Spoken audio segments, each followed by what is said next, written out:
भोलि यहाँबाट लन्चर उड्यो भने को जिम्मा छ, यहाँबाट रकेट बम उड्यो भने को जिम्मा छ। त्यसको लागि पनि हाम्रा केपी ओली हामीलाई चाहियो, किनभने पहिला देश बचाऊ अनि भोलि तपाईँ र म राजनीति गरौँ। अरे कौन भौंक रहा है ये बदतमीज? यो पटकको चुनावबाट पनि बहुमत सके बहुमत हुन्छ, नसके प्रमुख पार्टी बन्छ। चुनाव अगाडि घर घरमा रेल ल्याउँछौ भन्थ्यौ, कोही त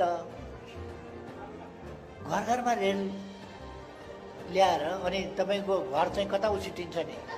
माछिकमा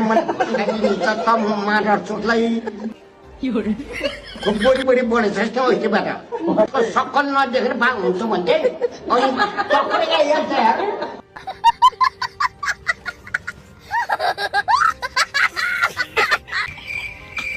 हेलो, कांग्रेस खत्म भयो, कांग्रेस बिग्रियो, कांग्रेस काम लाग्दैन। तेरो बा बिग्रियो, तेरो पार्टी बिग्रियो, तेरो पार्टी कुकुर भाषा नि कबाइट पनि कांग्रेस पार्टी नै हो।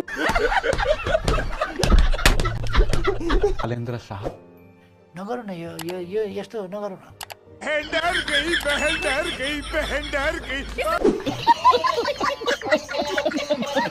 के ठाने आछ मलाई केपी ओलीले मानजन युद्धको नेतृत्व गरे आउँ भनेर।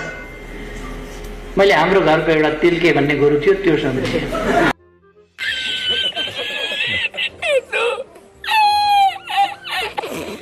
एमालेको अध्यक्षको कला क्षमता तारिफ गर्न लायक छ।